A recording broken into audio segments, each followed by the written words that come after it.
Hi, I'm Jim Brett, President and CEO of the New England Council. Thanks for tuning in to this month's episode of Inside the Corner Office, where we catch up with the leaders of some of our region's most well-respected businesses and organizations to learn more about their career paths and about the institutions they lead. This month, I had the opportunity to talk with Angela Bovill, the President and CEO of Ascentria Care Alliance, an incredible human service organization that serves individuals and families throughout New England.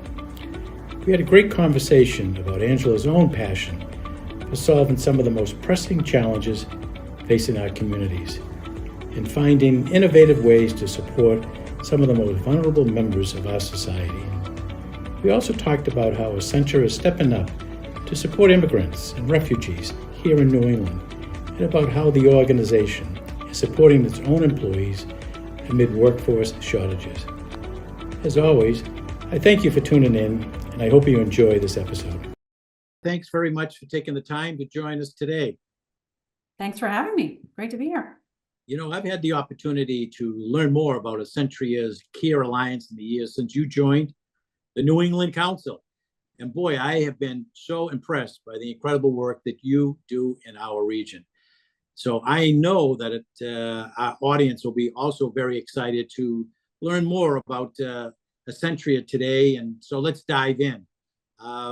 It's truly a remarkable organization that provides so many important services here in New England. But what prompted you to join the organization? Well, I spent a big chunk of my career in for-profit before I came to here, but decided that I wanted to do something that mattered. Not that the work that I was doing didn't matter, but it seemed as though there's a point in your life where you decide that bigger things matter. And I wanted to make sure that the world was better off for me having been in it. And so I decided to leave making money operation to hopefully improve lives operation, which is what I'm doing now.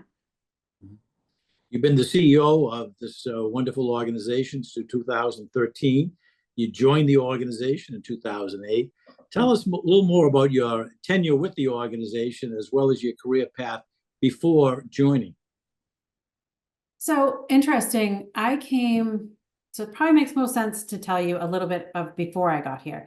I had grown up in an organization that was in animal health.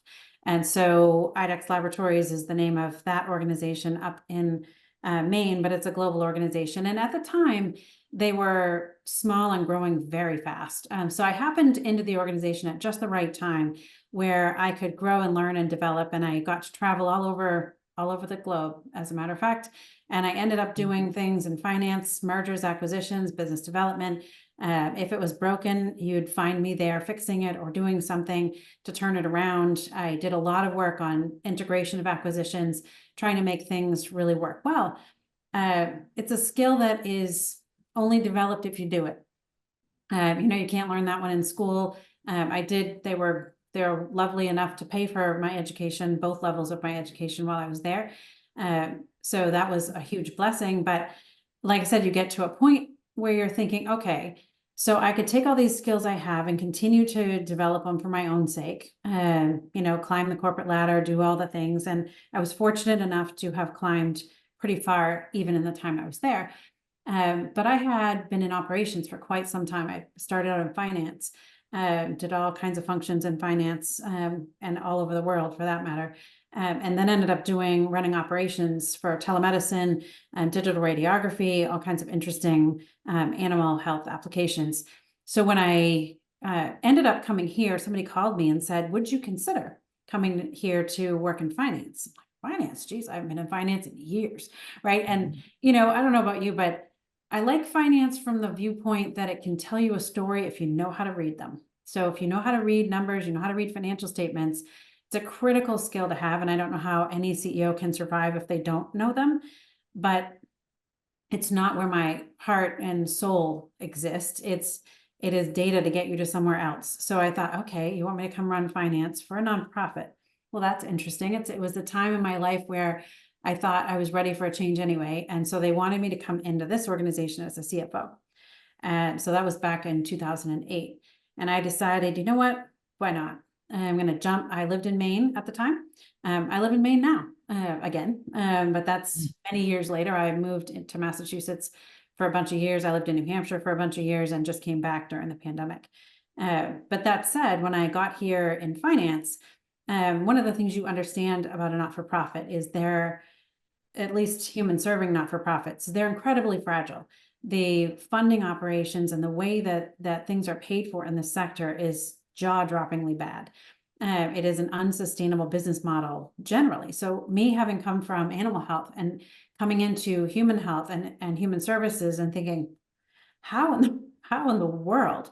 These are businesses. They might be, they don't exist for profit. They exist for the benefit of others, but you still have to make a profit in order to get these to function, to be able to invest, to be able to pay your staff, to be able to have core infrastructure, technology, buildings. And at the time I came in 2008, we didn't have a lot of that. It was a fairly good sized organization, but probably a third of the size it is now when I came in. And, I started applying the things you learn in for-profit. You start looking at it going, well, this makes no sense. The infrastructure doesn't make sense. There's lots of places you can change the cost structure. You can redo how the organization runs. But then when you get to the end of that path and you realize, holy cow, the entire infrastructure this is built on, meaning the sector we work in, is also broken. So a couple of years into my CFO role, I had originally planned on coming here doing a turnaround, because that's what I'm used to doing, is come in, turn it around, build all the systems, processes, people, teams. Great, there it is. It's running really well. Now somebody takes it and manages it. I'm not the kind of person that would want to manage something long-term just to manage it.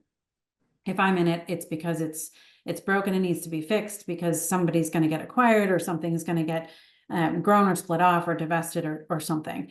And so at the time I thought, oh, wow. So I can't fix the organization when the entire infrastructure in human services and healthcare is broken. So now the problem that I'm trying to fix in the world just got a whole lot bigger.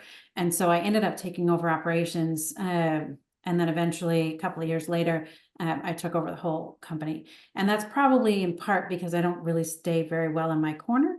And probably in part because the problem we're trying to solve in the world is really big. And so I think, in the years that led up to 2013, if you had said when I started in this company that, oh yeah, you're going to take it over and still be here 16 years later, I probably would have been surprised, like, really? And I don't imagine I'm going to be that. Once you understand the impact you have on the world, once you understand why you're doing it, and how much it matters, the idea of doing something less important or less impactful, right? And so, and then you realize how big the problem is, and you just keep digging and digging and digging until you get to the layers where you understand that it doesn't matter if I work my entire career doing this, I will not be able to fix the entire healthcare system, which you and I both know is completely broken. But here we are. So that's how I got here. Well, for those who are tuning in who may not be familiar with the Ascentria's mission and his organization, can you give us a little background? I can. So a couple of things that are important to know. It used to be called Lutheran Social Services of New England.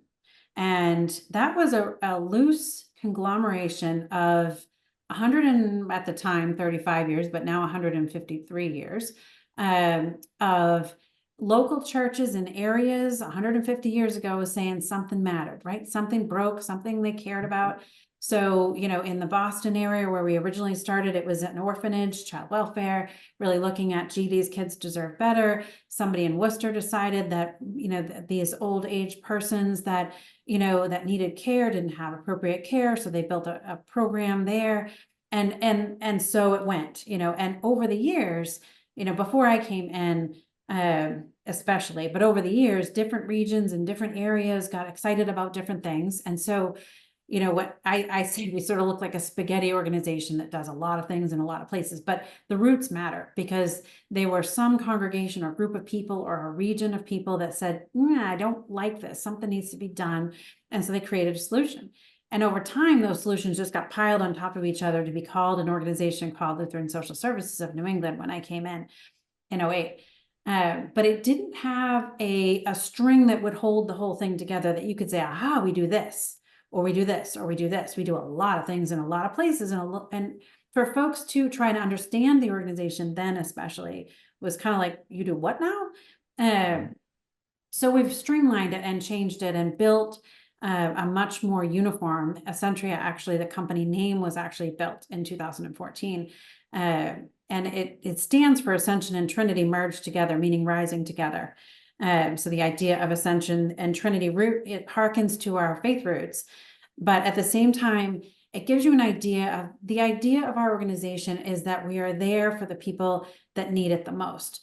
And that could be a whole array of people, from kids in the foster care system all the way up into folks that are in our nursing homes.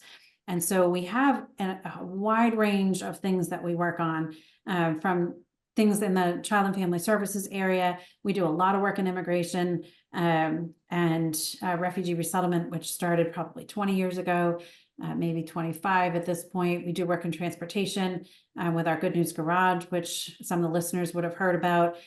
We have an interpretation services company that does interpretation services for multiple languages. That's primarily in New Hampshire. We have several locations, 6 to be exact, between New Hampshire and, Massachusetts and Connecticut, for senior housing, from housing all the way through nursing homes in both states. And in New Hampshire, we have a big chunk of work in in-home care, which takes care of folks in their homes that need support. So it still remains to be a wide-ranging organization that does lots of things for people from the beginning to end of life. The idea, though, is that either we're moving people towards sustainability, if they're in a place in their life where that can be true, moving towards independence and sustainability, or in the cases where somebody is in a place where they really need assistance for a long time, either someone with a disability or someone with that is aging. Those are not, in some cases, not going to be reversed. So our goal is to maximize the amount of inclusion, maximize the amount of dignity, ensure that the person is able to live the absolute fullest life that they can for as long as that they can, regardless of setting. So that could be in an in-home care setting, or it could be in a residential care setting. So we do both. So I know that that's a long answer to your question, but it is a very big organization that does a lot of things in a lot of places. You talked about the organization's footprint. Where do you see your organization in 5 years? So that's an interesting question. We have, in the past 10, so I took over in 2013, as you noted earlier. In the past 10 years, going on 11, we've tripled in size of the agency. So we've really grown the number of employees. We've really not grown the geographies that we're operating in, or we've deepened. I think that's a better way to say it. We've actually exited some geographies and concentrated more in target geographies. So you'll find us mostly in gateway cities in New England. We are also in Boston, but I would expect you to continue to see that. You continue to see us build in and around the areas we're in. We have lots of stuff in New Hampshire, lots of stuff in Massachusetts. We have some in Maine, Vermont, and Connecticut also. I think we'll continue to build out those regions. So I would imagine what you would see happen, our elder care services would continue to grow. That's a function of this region. So if you look at the demographics of New England, you know this better than probably anybody does. They are aging, right, in every state we're in. And so part of our challenge is to also build programming and services that support the workforce that will actually serve others. And so a lot of what we're doing is workforce development, immigration, and trying to solve the issues of workforce so that people, as they're aging or disabled or need supports, or persons with disabilities need supports, we're able to walk alongside them. And so I think that gives you an idea. It'll be in workforce, it'll be in senior care. You'll see some stuff in community services too. And immigration, of course, depends largely on what happens in the election. That was my next question. I mean, you offer a variety of services for immigrants and refugees. As everyone is aware, we're grappling with the massive influx of immigrants here in the Commonwealth in particular. Tell us more about the services that the organization provides to these new residents. So we've been doing refugee resettlement for probably 25 years now or so of our history. And I'll say a couple of things that I think are relevant. Historically, refugee resettlement has been a bipartisan issue for the longest time, since the 1980 original act regarding refugee resettlement back in the Reagan era. welcoming refugees from countries that are, suffering or going through real challenges has always been something America's been proud to do. And so we've been a part of that for a long time. And so what that's looked like historically until the past bunch of years, and I think it's important because there's a transition that's occurred in the past few years that I think is relevant. But the prior years, the United States federal government decides who gets admitted to the United States, and they get sent to parts of the country, to organizations like ours that will find housing, jobs, teach them English, teach them navigation, cultural awareness, all of the base pieces of the puzzle will ensure that they can get on their feet and off they go. And for the most part, there were holes in that system, but for the most part, I would say it was a pretty decent system. And the number of refugees that would be accepted in a given year were probably somewhere between 50,000 and 100,000 for the whole nation. And we would take a piece of that. And that was our work for a long time, is we would only work pretty much with refugees. We would do some legal services for asylees and people coming in with other legal status, but it was very small compared to the refugee work we did. That changed in the past, say, 6, 7+ years. Well, actually, I would even probably more than that, almost 10 now. So when refugee resettlement was on the blocks, which it entered the blocks in early 2016 as a highly partisan issue, where it basically got shut down at the beginning part of 2016. And so the whole process of taking migrants into this country came to a screeching halt for the period of 2016, 17, 18. And I think people started to realize that actually really hurt our nation in terms of workforce in particular, because we place at pre that era, we would be putting probably 1,000 people a year to work in this region, primarily in Massachusetts and New Hampshire. And workforce is everything. And so when that got shut down, for the most part, there were people trickling in from certain countries, but nothing significant. Of course, at the beginning of this current administration, that changed pretty dramatically in terms of opening the door for refugees again. The collapse of Afghanistan happened that summer of 2021. And so we had a huge influx of Afghan refugees coming in during that time. They're actually called parolees. They're a different legal status. And then Ukraine happened at the same time. And then right behind it was Haiti. And what's important for, I think, people listening to understand, they all came in with a very different legal status and a very different structure than what the refugee system used to look like. And I think that's what people have been grappling with pretty extensively, is in the normal refugee system, there's a really set pattern of this is how it works. There's a system, there's a structure, there's a process, there's money, and there's a whole set of expectations. You have to put them to work within a certain number of, believe it or not, usually weeks of arrival, so that there's a whole system that supports technical refugees. The majority of what people are grappling with and what you see in the paper now, they're not refugees. They are asylees. Those are people coming to the United States seeking asylum for something or other, from Ukraine, from Haiti, from somewhere over the southern border. We've been doing that work, especially with kids, for a very long time. So if kids come over the southern border alone, then we're the primary agency in this region to take them. So we've been dealing with unaccompanied refugees for a really long time.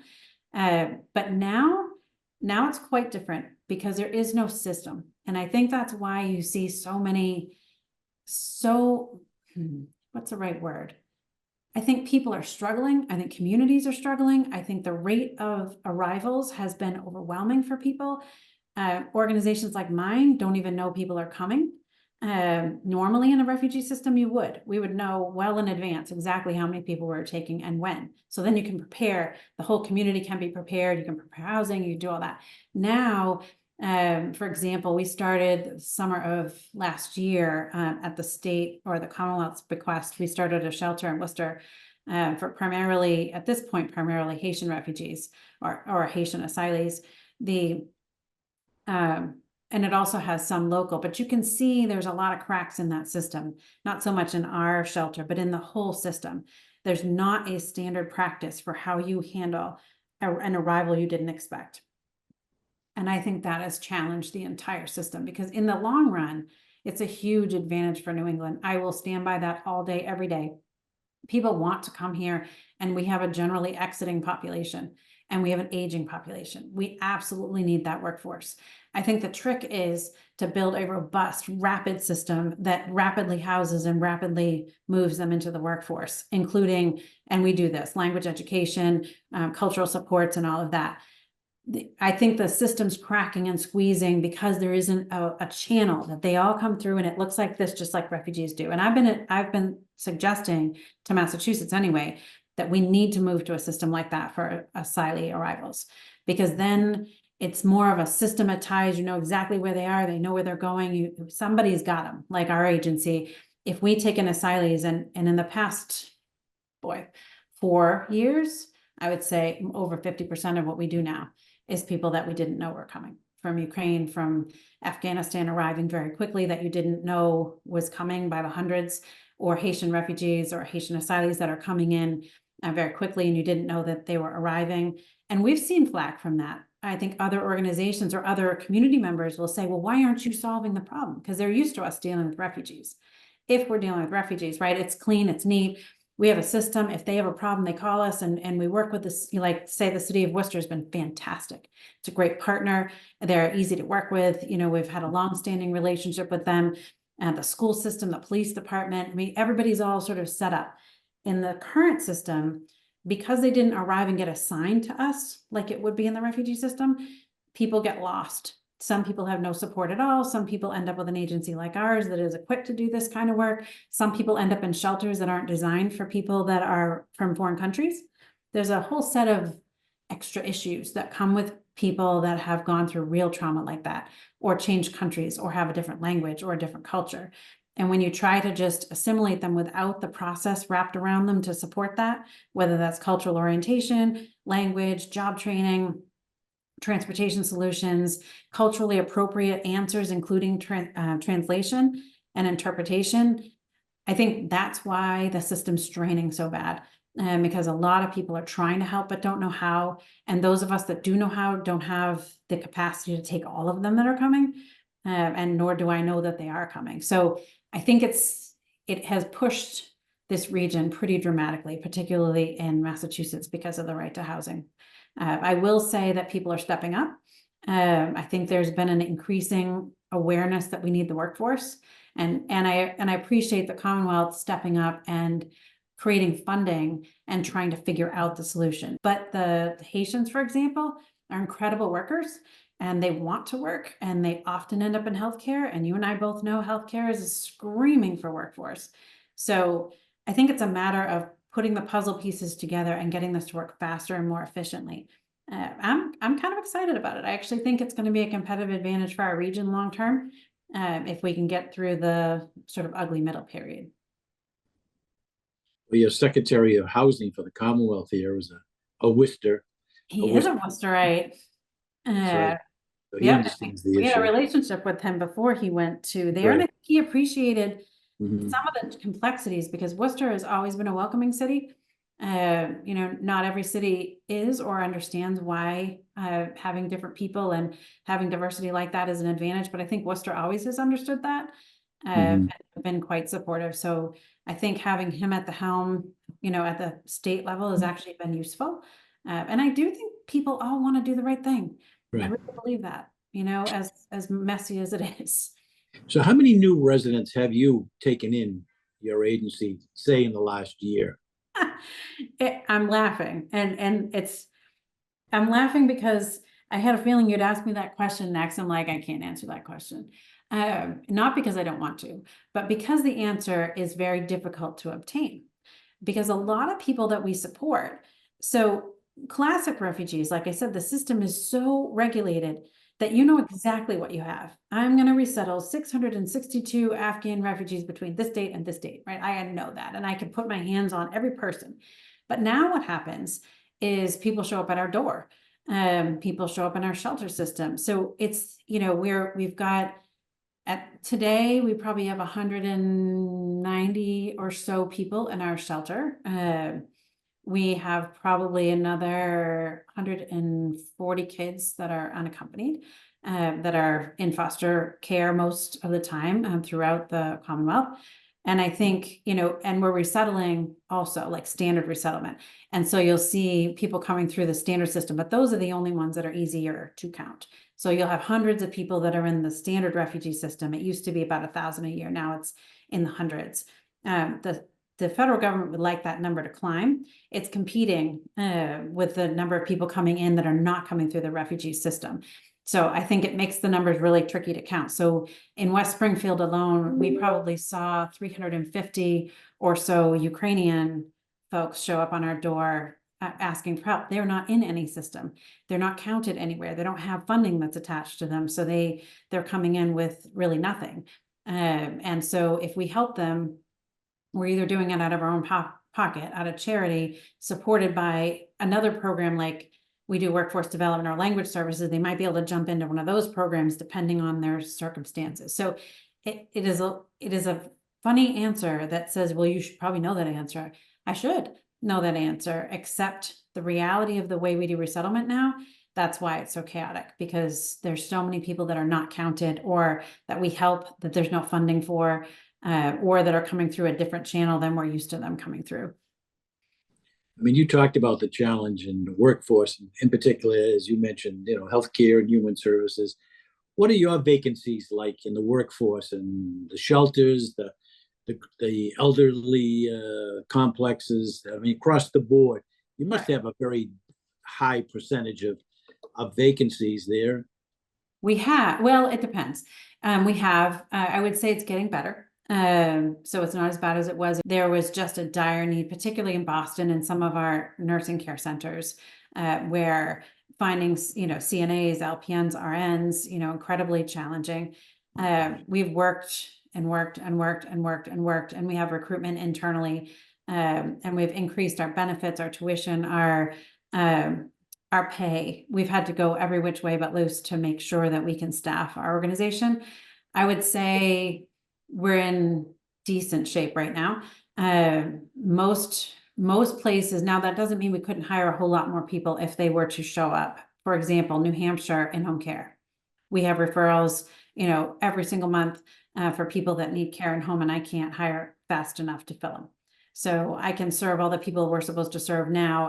And for a typical nursing home, I would tell you, we probably have between 6 and 12, 15 jobs open at any given time out of probably 170. So probably, depending on the building, somewhere between 10%, 15%, openings at any given time. What I will tell you, and part of this I think might be a reflection of the changed expectations of our generations, what people will and won't do, what they will and do or don't want to do in terms of work. I also think it's a reflection of healthcare people getting really burned out during the pandemic and exiting stage left. We're seeing some of those folks coming back.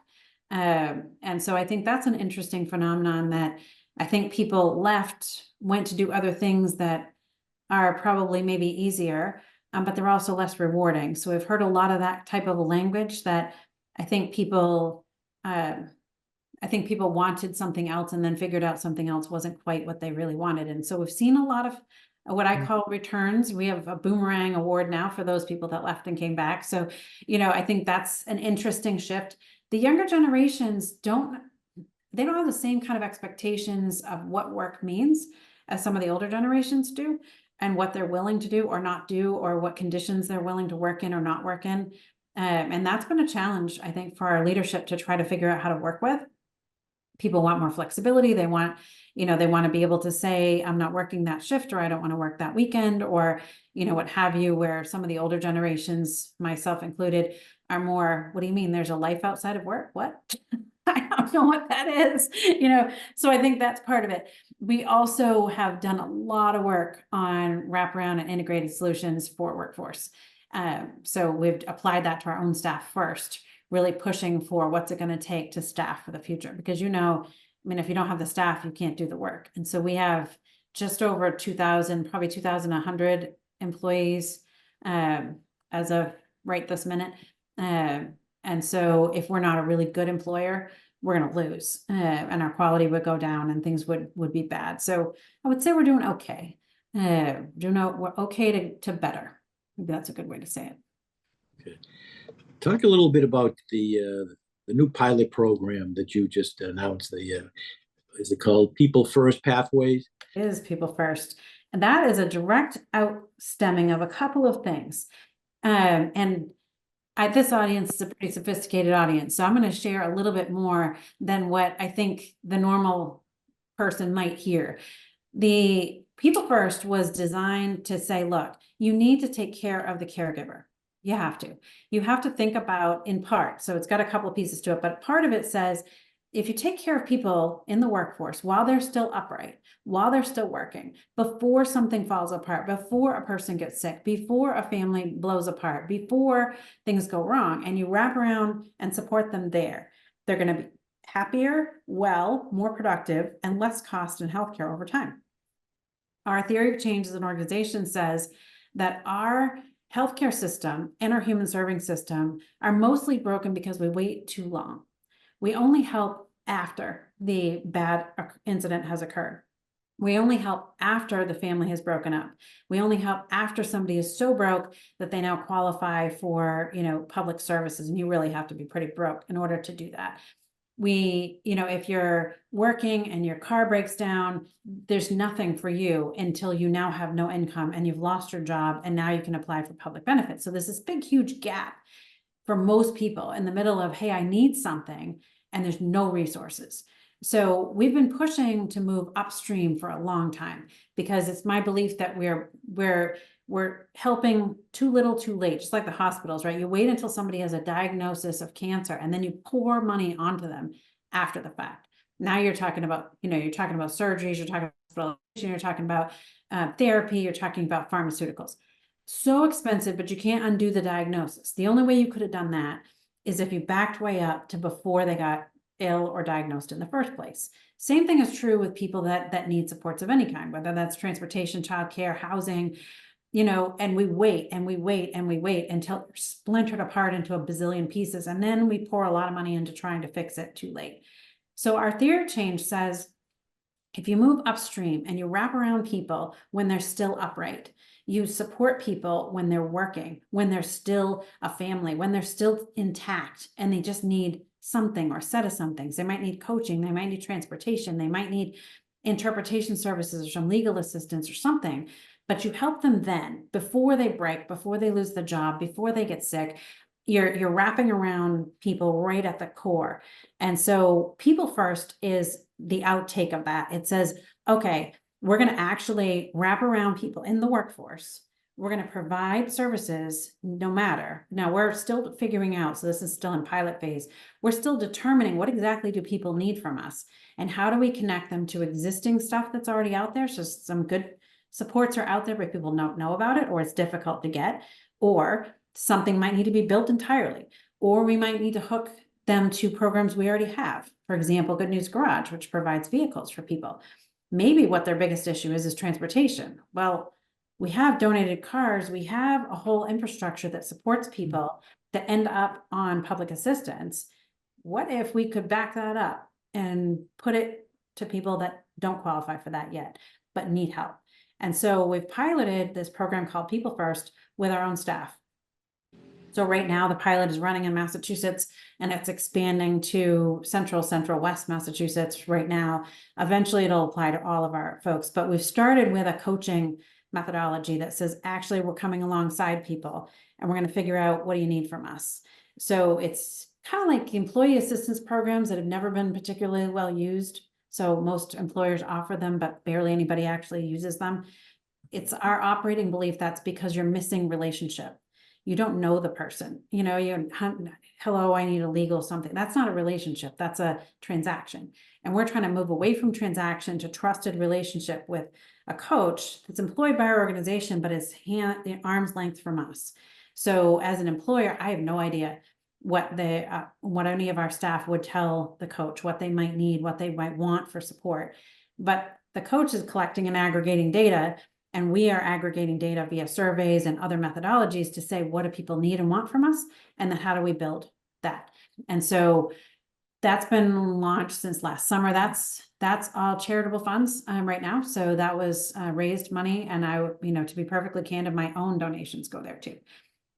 So I'm one of the source funders, and there's a couple of others that are funding it also, because it's such a fundamental piece of, if you take care of people early, this whole concept of social determinants of health, everyone talks about, your health outcomes are 75% or more related to everything other than clinical intervention. It has nothing to do with who your doctor is, what drugs you're on, none of it. It's housing, it's environment, it's education, it's all this other stuff. And if we move the investment upstream, it would be way cheaper. So even for those folks that are on the phone, I'm like, well, maybe it's not your heart that pulls you to do this. Your pocketbook should.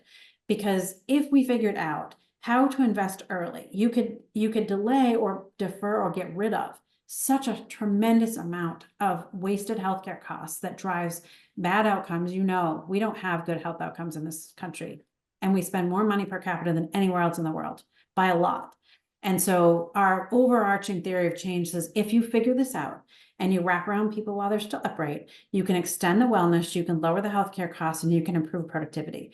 And if you can do that, we will then turn around and sell those services as an add-on service to other employers, so that we wrap around, and we will do the same thing for our immigrants that we're placing in work.